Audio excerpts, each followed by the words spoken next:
Most businesses start off by an entrepreneur making up things as he goes along. In most businesses, most of the way to do the business is in the mind of the entrepreneur. If the entrepreneur is not there, everything has to stop. And then businesses are run by the seat of their pants. But at a certain stage, you must decide exactly what is required in each area of your business and then write it down in a logical order so that someone else can do it. You can free yourself from the need to be involved in countless activities by creating a system for others to follow. It's also a tremendous discipline for you to organize on paper the various steps of the process. So look at your business as though you were an outside consultant trying to understand or explain the business to someone else. Even better, look at your business as though it were a franchise prototype. Imagine that you want to reproduce this business and sell it all over the world. Imagine you want to create 100 or 1,000 businesses like yours, so you have to systematize every single part of the business, like a McDonald's franchise where everything right down to the smallest French fry is organized, systematized, automatic, so that an average person with a limited education can do it correctly every single time. That's your goal for your business. Now, your job is to create a blueprint for your business so that it can be replicated many times over by other people and whether or not you're there. Now, here's one of the great rules, is a good business system is one that may have been developed by geniuses, but it can now be followed by morons. In other words, an average person should be able to run most of the functions of your business because they're all systematized. And that's what we'll talk about in this lesson. Now, the most important question in business is this, and it's a combination question that summarizes everything. It's exactly what is to be sold, and to whom is it to be sold, and by whom is it to be sold, and how is it to be sold, and at what price and terms is it to be sold, and how is your product going to be produced, paid for, delivered, and serviced? That is the great question. And so let's take each of those sub-questions in order. First question, exactly what is to be sold? To start off, to systematize your business, you list every product or service that you sell. And second of all, you determine the sales volume you expect from each product. You determine the exact cost of offering each product. Determine the cost of the product or service itself. Determine the cost of marketing and sales per unit. Determine the cost of administration and overhead per unit. Then you have to determine the cost of labor, including yours per unit of each product or service you sell. Determine the cost of defects and returns and losses on sales. Determine the exact profit per unit after all of the above. You should know to the penny how much you make after everything at the end of the day from every product or service. Then make a list of every step necessary to create or procure the product for sale and delivery. Write out this list as a series of instructions, like a recipe, so that someone else can do it. You make this the first section of your operations manual. It should be so clear that if you were away for a month, other people could follow those instructions and produce and acquire and make your product or service available. The second question is, to whom is it to be sold? This is the great question in marketing research. This is a description of your ideal customer. So, what is the demographic profile of your ideal customer? That's age, education, income, background, position, profession, location, and so on. What is the psychographic profile of your ideal customer? Now, the psychographic profile deals with the wants, the needs, the desires, the fears, the tendencies, the hopes, the wishes, the psychology of your ideal customer. What is it in his or her mind that makes him or her ideal for what you sell? Then, once you have those, you ask, what are the benefits that your customer gets from your product? Remember this, customers don't buy products or services, they buy benefits, they buy results, they buy solutions to their problems. So what does your product do to change or improve the life or the work of your customer specifically? Now, what your customer wants, needs, expects, and demands are the key organizing principles of all of your marketing. And you and everyone else should know why customers and why ideal customers would buy from you rather than from someone else. Once you have this customer profile, which you continue to tweak as time passes, you explain it to everyone so that everyone in your business knows exactly who your customers are. They can identify them and they know exactly their hopes, desires, fears, backgrounds, age, education, income, and so on. Now the next question is, by whom is it to be sold? And this is really important. The people who meet and talk to your customers are the ones who sell the product. So who exactly is responsible for selling? It's an amazing thing that in companies, they start off and they have what is called role underlap, where you have this job description and this job description, but in the middle, like the space between two stools, critical functions are not assigned to a particular person.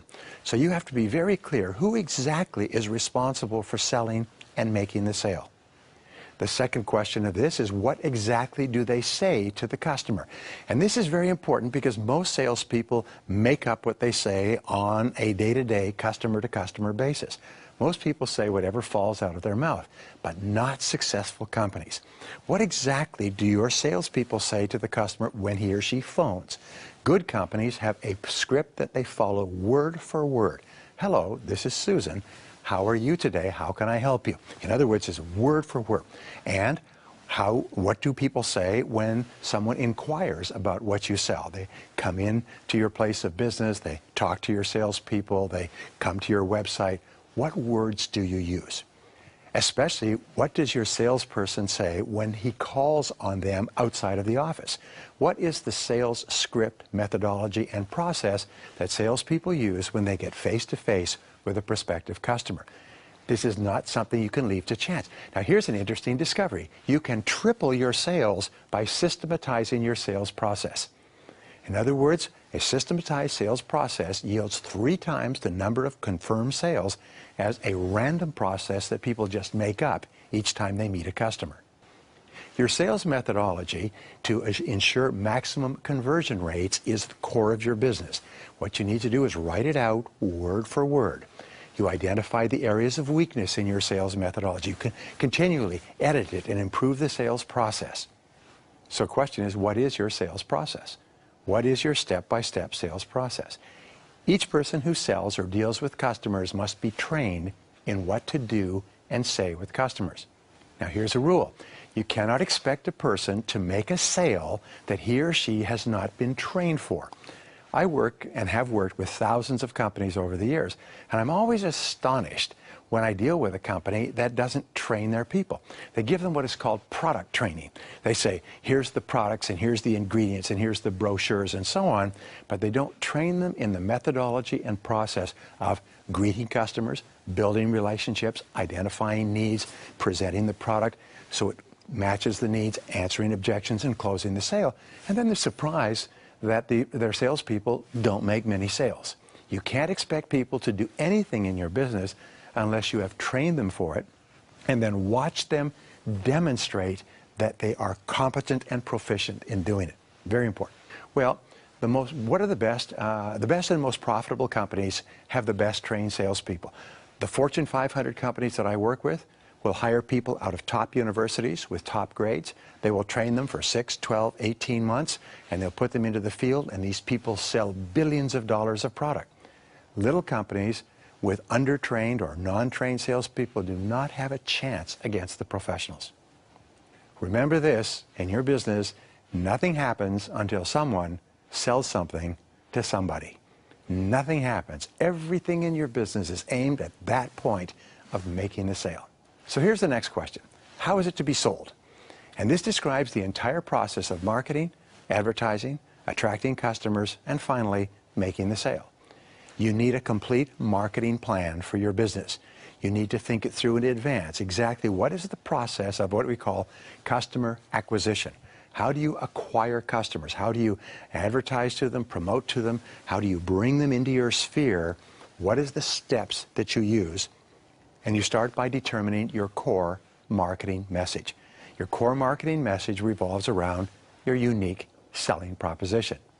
Your unique proposition is the special reason why someone should buy from you rather than from anyone else. So, what is it about your product or service that makes it different, unique, special, superior, excellent, in some way that no other company can offer. Whatever it is, that becomes the axle around which all of your marketing revolves. That becomes the core message, which is repeated in every single piece of advertising or promotion. Well, the next thing you do is you determine the best way to reach your prospective customer. Remember the customer that we have identified who is the ideal customer. Where is this customer? How do you reach them? What do they read? What are they influenced by? And so on. Determine how you will advertise. Determine where you will advertise. And determine how much you will spend. Now, we've talked about this before, but in determining how much you will spend to advertise, you always have to ask, what is my cost of customer acquisition? How much am I willing to pay to acquire a customer? Remember, you have two people that you acquire in advertising. First is a lead. This is a person who is interested and will respond to your advertising. The second is the person who will buy, which will be a much smaller percentage of the people who initially respond. How much are you willing to spend to acquire customers? And what we do with our clients is we say this: if you could take a certain amount of money and go out in the street and give a certain number of dollars to a person to get them to come and buy from you, how much would you be willing to pay to get them to buy? Some companies will pay 50 cents on the dollar of sale. Some companies will pay 10 cents. Some companies will pay 5 cents. But how much are you willing to pay? And that determines how much you will spend in advertising. Now, once you start to advertise, you set standards to measure the effectiveness of your marketing efforts, especially advertising. In other words, you say, we're going to spend this amount of money to acquire this amount of leads, which will translate into this number of customers, which will translate into this level of sales, which will translate into this level of profitability. And you set those standards before you advertise in the first place. Then you continually compare, is my advertising actually delivering the bottom line results that I projected when I began? Remember, 50% of all advertising is wasted because it's like water that splashes and doesn't get onto the customers, because it's going in the wrong direction to the wrong customers with the wrong message. Once you have all these done, you write all these things down on paper in advance and you analyze them carefully. You require a complete sales process with pre-planned steps and scripts for each product and each step of the process. You need contracts and order forms and price lists and brochures and internet set design and everything else necessary to take the order once the sale has been made.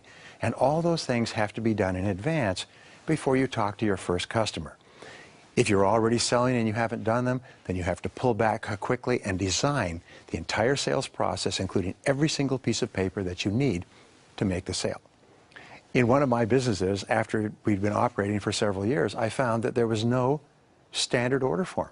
That when people phoned up and ordered, it was written down on a piece of paper, and then it was translated into another piece of paper, and then it was made into an order, and it was absolute confusion. So I said, why don't we have a standard order form? Well, you know, we've gotten used to using this old system, but once the order form has been standardized, you can take hundreds of orders and make hundreds of sales with absolute maximum efficiency. And this is very important for you to do. Now, the next question is, at what price and terms are you going to sell your product?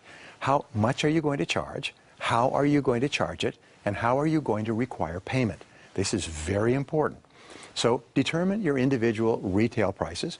Determine any discount or combination or special prices or for special reasons that you're willing to offer, and then decide upon your wholesale prices and large volume purchases so they're all written down. They're not made up when somebody calls and says, what if I buy 10? You've got a specific written standard that anyone can follow. Determine how much you are willing to pay or to discount to acquire a customer. Some companies will discount the product a lot rather than lose the customer altogether. So decide in advance so that this is not a discretionary thing that people make up when the question comes up. Another thing you need to do is estimate the lifetime value of each customer. If you acquire a customer, how much is he or she likely to spend with you in the future? And that's a major determinant of how much you can spend to get that customer in the first place. Now, this is a very sensitive issue. It's a very sensitive and complex area, so continue to revisit and be willing to reconsider your prices, especially in the face of declining sales. Sometimes because of competition, changes in the marketplace, changes in technology, you have to go back and revise your prices in a variety of different ways. And you have to do this all the time. Now, the next question in standardizing your business processes is, how is the product going to be produced? List every step from the beginning of the production process to the finished product. Explain it in such detail that someone else could do it with limited experience and ability.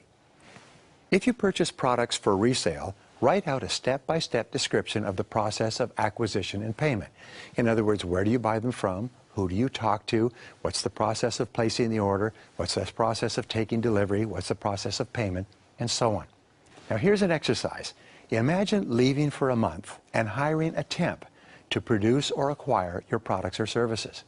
If you were leaving for a month, you have to write out the instructions so that they are so simple and easily understood that an average person could do it competently in your absence. And by forcing yourself to do this, you become much more efficient in this part of your business. Now, the next question is, how is the product going to be delivered? Chart out every step of the delivery process. From the time the customer orders, what is the process by which they receive delivery of the product? Determine how long each step will take. Determine how much each step will cost. Identify the possible problem areas and take steps to guard against problems, and then document the entire process so that a child could do it. The final question is, how is the product to be serviced, repaired, or replaced? There will always be problems with products or services. People will send them back, will not like them, they will break, they'll need to be repaired, they'll need to be serviced, and so on. So set up a process to provide for breakage, returns, and dissatisfied customers. Set up a system so that everyone knows how to deal with it automatically when it comes up. Set up policies and procedures for each step. The greatest danger is when people make up how they're going to deal with a problem each time it comes up, rather than having a specific set of policies and procedures. Set up a return policy and a procedure. Let me give you an example. One of the things that we do with our products and services is we guarantee them for a year. We say, if you're not happy, you can send them back in a year. You have 12 months to decide. Well, sometimes a product will come back 14 or 15 months after we've sold it. And we say, well, what do we do with this? The answer is we return it to the client and we say, our return policy is very simple. You return it to us, you pay the postage, and we'll credit you back 100% of the cost within 12 months. Not 14 or 15 months, or sometimes, well, we get an awful lot of returns come back in December. People are trying to free up money for Christmas presents, and so they'll send stuff that they don't have any receipts for, and they'll send it in, and the stuff may have been sold years before. So set up a return policy and then stick to your return policy. And finally, once you have all this, document everything in your operations manual. Your operations manual should have every single step. Whenever you have a problem, by the way, or a breakdown or a blockage in your business, take action to assure it doesn't happen again. In business, you're going to have lots and lots of problems. What you have to do is you have to stop the clock and say, okay, this happened. It was unexpected. We didn't think this would happen. So what are we going to do about it? Now, if you have a recurring problem, like every month you have a problem with payment or payroll or delivery or shipment or with a supplier or something else, this is a sign of bad management. A recurring problem means that you have not put a solution in place, so therefore it just continually occurs. So when you have a problem of any kind, new or recurring, determine first of all exactly what has happened. Ask, what is the problem? What has happened here? And ask, how did it occur? Before you make any attempt to solve it, be clear about what it is and how it happened. Then you ask the question, what is the solution? What can we do to assure that this doesn't happen again? And then you decide, what do we do now? In other words, what step do we take immediately? How can we assure that this problem does not occur again? When you're dealing with problems, by the way, the most powerful words are the words, next time. Whenever you have a problem or a difficulty, you ask the question, what will we do next time? And this keeps everybody focused on the solution. It keeps everybody focused on the future. It keeps everybody focused creatively on what can be done. Now, your operations manual becomes your Bible for running your business. Every new business or business activity takes enormous efforts and expense to learn and standardize.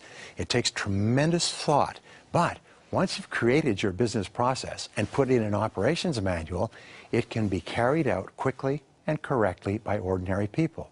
What this does is it then frees you more and more to do the creative thinking, planning, and marketing that enables your business to grow and grow and grow.